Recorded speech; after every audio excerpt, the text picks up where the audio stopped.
¿Qué tal? ¿Cómo están? Gracias por acompañarnos a esta hora. Revisamos en 30 minutos las noticias económicas más importantes del día aquí en Agenda Económica al cierre de esta semana. Y vamos a partir con el anuncio que hizo el gobierno este viernes precisamente de la Agenda de Productividad.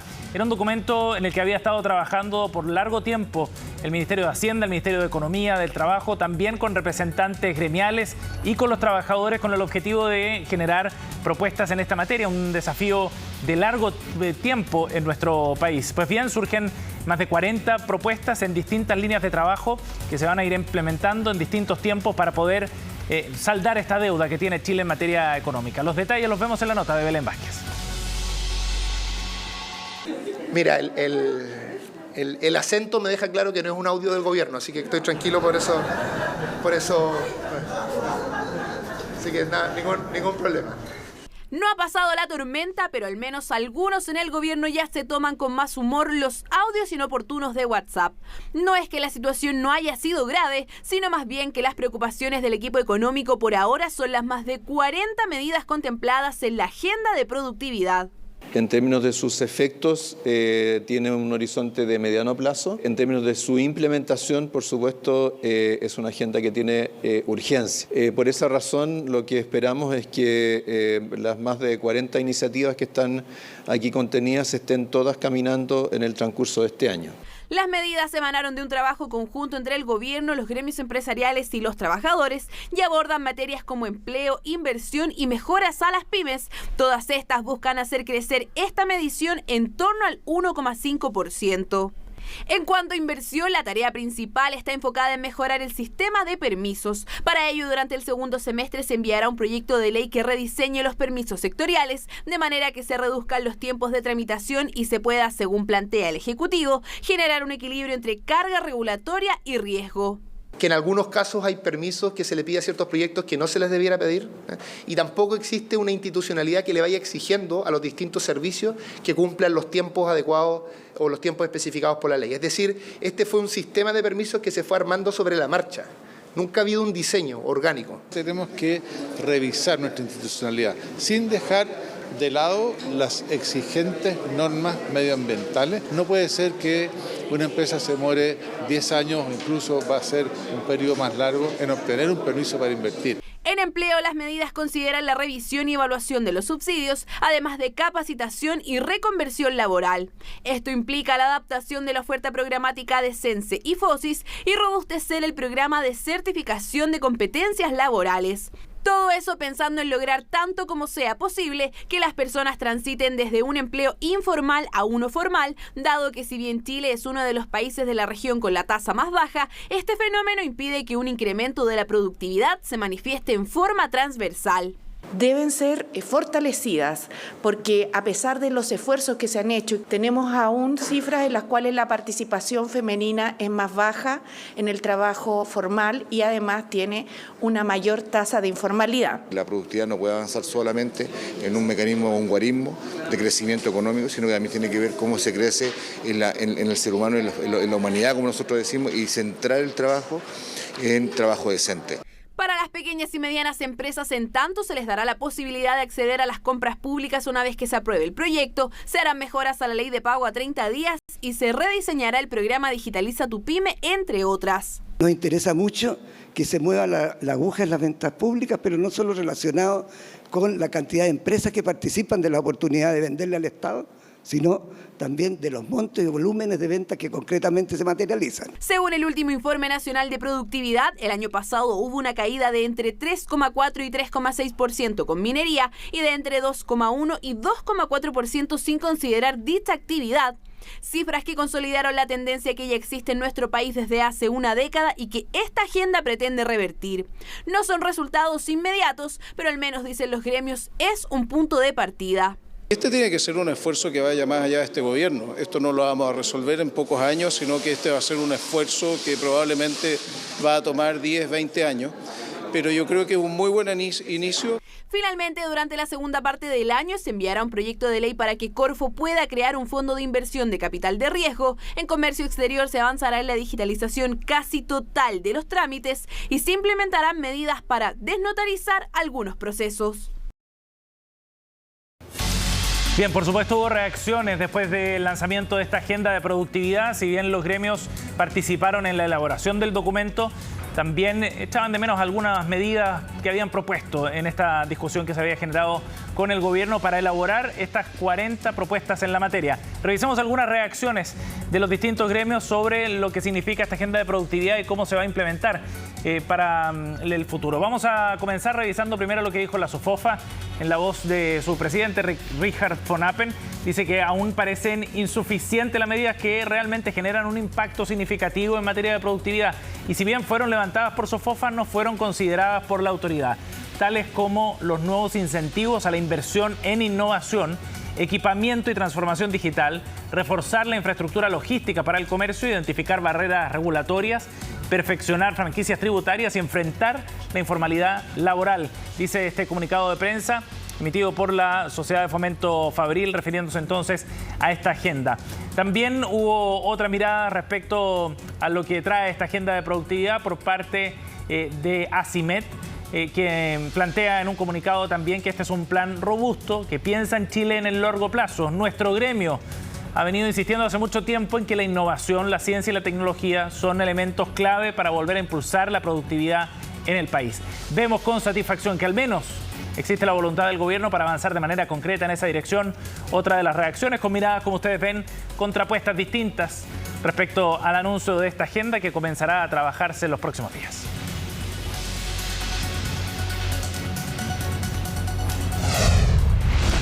Bien, nos vamos ahora a otro tema porque este jueves el Banco Central decidió mantener la tasa de interés en 11,25%. Ninguna sorpresa de por medio. Recordemos que el mercado estaba esperando precisamente que se mantuviera la tasa, pero se esperaban también algunos cambios desde el punto de vista del lenguaje utilizado en el comunicado por parte del Consejo respecto a cuándo podría comenzar ese recorte. No hubo muchas variaciones en esta reunión de política monetaria respecto a lo que había adelantado el Banco Central en la reunión anterior. De ahí entonces la sorpresa quizás, que el banco haya tenido una mirada mucho más conservadora, dicen en el mercado, respecto a lo que viene para la tasa de referencia. El ciclo inflacionario parece ser más persistente, en lo que se entiende del comunicado entregado por el instituto emisor. Hoy día conversamos con el economista jefe de Banco BCI, Sergio Lehmann, respecto a las características principales, a los rasgos más distintivos del mensaje que entrega el Banco Central al mercado.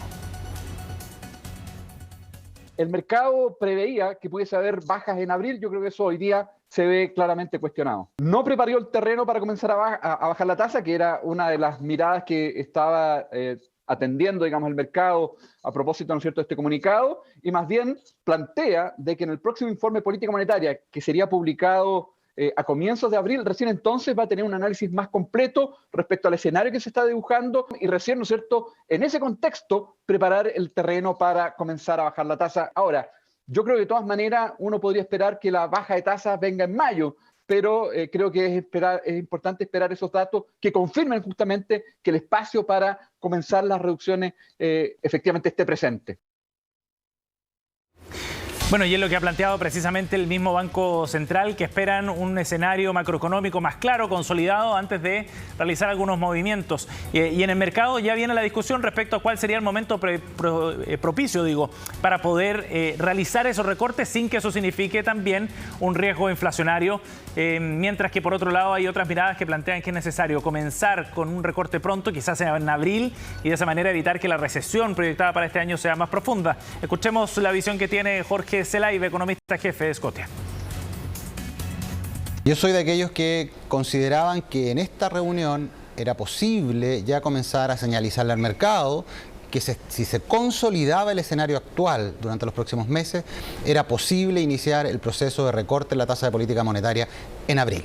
El Banco Central está mostrando mucha prudencia. Creo que están dadas las condiciones para iniciar el proceso en abril y de hecho creo que abril ya podría ser algo tarde y por lo tanto podríamos comenzar el proceso de manera bien agresiva en abril y también transparentarlo al mercado de manera de que no hayan sorpresas. Voy a bajar a estos ritmos, les voy a mostrar un corredor donde me voy a ir moviendo en el proceso de baja de tasa. Eso probablemente va a ocurrir con el IPOM que va a ser revelado en marzo, donde yo espero que el Banco Central efectivamente sea muy claro y comience ese proceso. Es costoso iniciarlo tarde, Nicolás, porque hay impactos en actividad, en empleo, en salarios.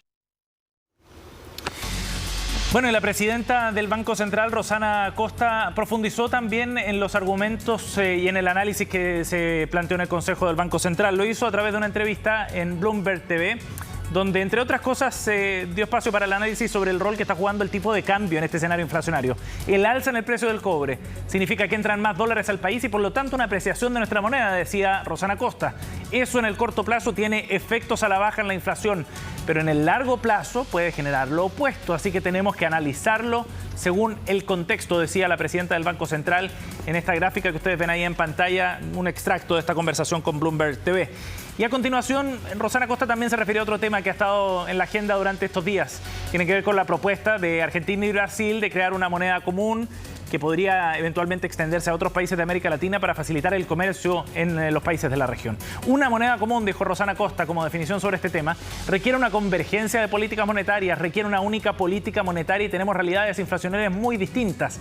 Entonces el camino hacia una moneda común aún es muy largo, lo veo más complejo y distante, poniendo paños fríos a esta idea, o al menos a la posibilidad de que Chile eventualmente hacia el futuro se sumara a algo así. Bien, y vamos a ir a otro tema porque este viernes hubo novedades respecto a la mesa de trabajo convocada por el gobierno para abordar la crisis que se está viviendo en las ISAPRES, con una noticia que da para preocuparse porque las ISAPRES han decidido retirarse de la mesa de trabajo con el gobierno. A través de una declaración plantean que a casi 2 meses del fallo de la Corte Suprema y tras una nueva reunión con la mesa de trabajo convocada por el Ministerio de Salud, constatamos con alerta y preocupación que el gobierno no tiene a la fecha medidas concretas ni propuesta alguna para abordar la crisis de las ISAPRES, dice el comunicado que ustedes están viendo ahí en pantalla. Hemos decidido congelar nuestra participación en dicha instancia. Restan 120 días, dice el comunicado, conforme al plazo que entregó la Corte Suprema para definir el nuevo mecanismo que evite el colapso de las ISAPRES, afectando a la red de salud completa. Claro, y lo que ha ocurrido es que hasta ahora la Superintendencia de Salud no ha emitido aquel nuevo instrumento, este nuevo mecanismo que es el que se debe aplicar sobre la base del fallo que ya entregó la Corte Suprema en diciembre pasado. La única propuesta que ha posado el Ejecutivo apunta a un paquete de reformas a FONASA, lo que no evitaría la crisis de las ISAPRES, dice este comunicado, ni previene tampoco el término de las coberturas de más de 3 millones de afiliados. Y manifiestan las ISAPRES su preocupación que los plazos corren y que cada día nos aproximamos a una debacle cuyos alcances han sido ya alertados por médicos, prestadores, parlamentarios, expertos y organizaciones de pacientes. De esa forma, entonces, congelan su participación en esta mesa a la espera de señales claras de parte del Ejecutivo y de la autoridad también respecto a un problema que, dada la envergadura, puede ser muy complejo. 3 millones de afiliados, más de 3 millones están en el sistema de ISAPRES. Hay algunas iniciativas parlamentarias, algunas propuestas de parte de superintendentes también, pero hasta ahora ninguna novedad concreta respecto a cuál será el curso de acción para enfrentar este escenario.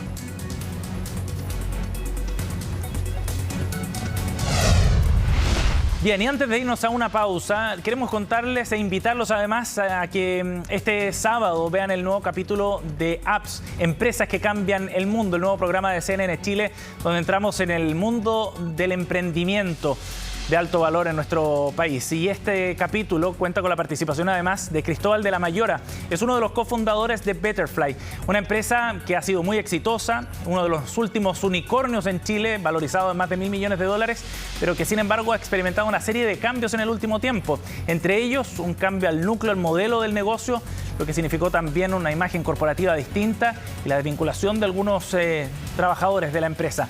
Vamos a mostrarles un adelanto y la invitación para que vean Apps este sábado a las 6 de la tarde aquí en CNN Chile. Apps, empresas que cambian el mundo.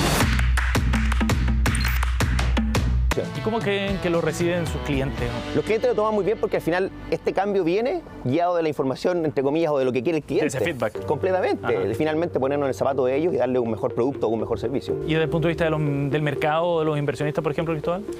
Software as a Service es como el futuro en ese sentido para todo tipo de software o de plataformas. Yo te diría que desde un principio sabíamos que teníamos que terminar ahí, pero el camino era recorrerlo y efectivamente averiguarlo. Si miramos desde el mercado de inversionistas, este era el next step para la compañía y es el paso correcto completamente. Ajá. Apps, empresas que cambian el mundo.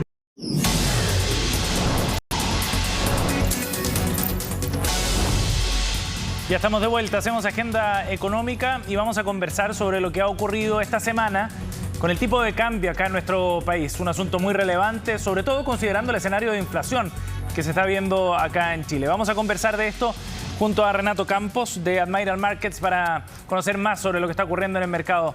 Renato, gracias por conversar con nosotros.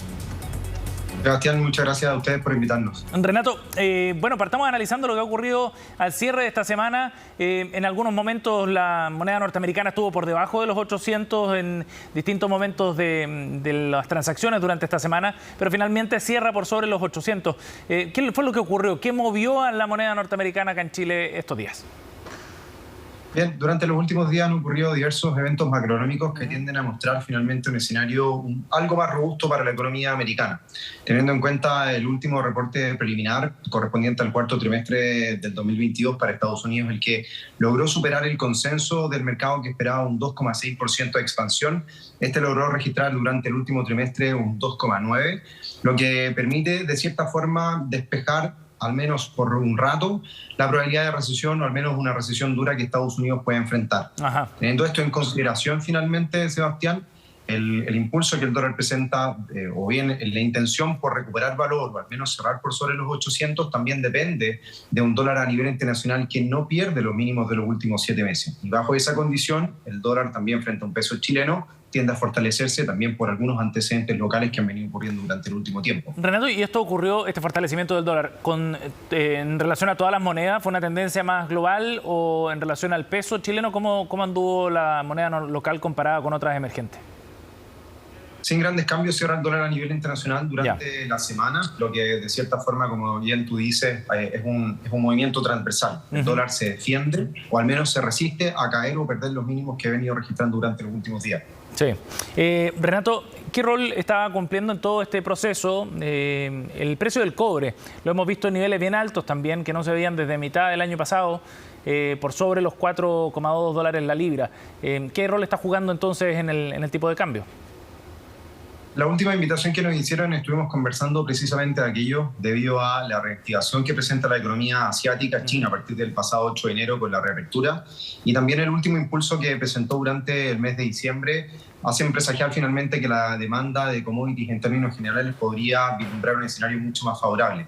Eso ha permitido finalmente que el cobre presente un escenario positivo por sobre los $4 la libra, como tú bien mencionabas, y mantenga de cierta forma una perspectiva favorable. Ahora, esta semana ha comenzado el año nuevo chino, por tanto las transacciones desde los países asiáticos han tendido a disminuir y eso obviamente se ha dejado sentir sobre los mercados, sobre todo el mercado del cobre, que viene siendo el principal consumidor de dicho metal. Por tanto, ante esa también estabilidad que tú bien señalas, sin grandes movimientos que el cobre presentó durante esta semana, incluso ciertos retrocesos, podría eventualmente eso permitir, el retroceso mismo que el cobre pueda llegar a experimentar, podría permitir, como te digo, la posibilidad de que el dólar tienda a ganar un poco más de terreno frente a un peso chileno que se ha mantenido bastante fuerte durante el último tiempo. Sí. Renato, raya para la suma entonces, después de lo que hemos conversado y para ir al tema más concreto que puede interesar a nuestros televidentes. ¿Cuáles son los puntos de resistencia, digamos, del precio del dólar acá en Chile? Bueno, la intención del día de hoy por registrar valores en torno a 790 para nosotros ya satisface finalmente el periodo bajista que experimenta el cruce desde noviembre a la fecha. Por tanto, la nueva recuperación por sobre los 800 tiende entonces a señalar que dicho nivel, dicha zona, comienza a ser el soporte. Y los máximos en términos de resistencia, como tú bien solicitas entregar, van a estar obviamente supereditados por los 870, que es la zona de resistencia más importante durante al menos el primer trimestre de este año. Ajá. Pero ustedes dirían que ahora empieza a cambiar la tendencia y que podría ir subiendo en las próximas semanas. ¿Es posible hacer esa proyección, Renato?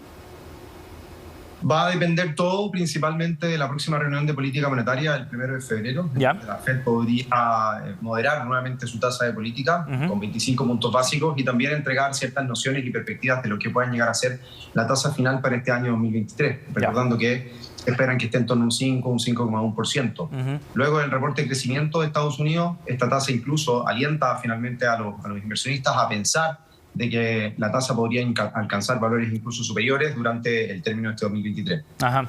Renato, el Banco Central en su reunión de política monetaria de este jueves mencionaba también el tipo de cambio como un asunto a observar por la apreciación del peso precisamente. De hecho, para la próxima reunión de política monetaria, el próximo IPOM, entregarán una visión quizás más completa de eso. Sobre todo de preocupación por lo que puede significar para el ciclo de inflación que se está viendo acá en Chile. Por eso es bien relevante mirar esa película, digamos, de más mediano o largo plazo.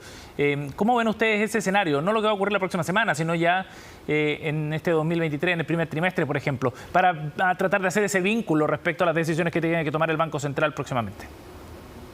Bien, los riesgos de inflación que se han corrido durante los últimos 12, 24 meses tienden a moderarse, pero eso no significa que el Banco Central o el ente rector tenga que hacer vista gorda a esta situación, sino que tiene que seguir preocupado frente a las condiciones internacionales. Hay muchas aristas que van a seguir influyendo, por tanto no pueden aflojar la marcha al día de hoy y descuidar finalmente la inflación. Por tanto, ante lo señalado por parte del ente rector durante su última reunión, la posibilidad de mantener una neutralidad más allá del tiempo necesario, o al menos el tiempo indicado inicialmente, podría ser la tónica a tener en cuenta. Y eso podría entonces significar que cierta relajación o cierta inyección o apoyo finalmente a la economía local podría tal vez recién vislumbrarse de cara al término de este año 2023. Seguramente durante los últimos meses del tercer trimestre o cuarto trimestre vamos recién a ver algún grado de flexibilización, algún grado de apoyo para la economía por parte del ente rector. Ajá. ¿Y eso va a determinar el curso del tipo de cambio también? ¿El movimiento de tasa, digamos, que haga el Banco Central? Tenemos que entender que por un lado las expectativas en general y la confianza hacia Chile, tanto la confianza internacional como la confianza interna, ha tendido también a afianzar finalmente al peso. Frente obviamente a esta situación, las expectativas probablemente en cuanto a cuándo llegue el Banco Central a realizar flexibilizaciones monetarias, podría también incidir en las expectativas de crecimiento. Lo que teóricamente nos dice que ante un recorte de la tasa de interés, la moneda debiese tender a debilitarse. Pero bajo las condiciones actuales y en cuanto a expectativas de crecimiento, y si vemos, por supuesto, proyecciones mayores de crecimiento para China, como las que hemos conocido durante las últimas semanas, podría esto indicar finalmente un posible escenario más favorable para el peso chileno frente al dólar. Y ahí es donde la referencia o bien la visión bajista que nosotros tenemos para el tipo de cambio por debajo de los 870 va a persistir durante gran parte de este año 2023. Bien. Renato, muchísimas gracias por conversar con nosotros acá en Agenda Económica. Buen fin de semana. Gracias a ustedes. Que tengan un excelente fin de semana. Chao. Bien, así entonces estamos cerrando nuestra revisión de Agenda Económica del día de hoy. Gracias por acompañarnos. Buen fin de semana. Ya vienen más informaciones acá en CNN Chile.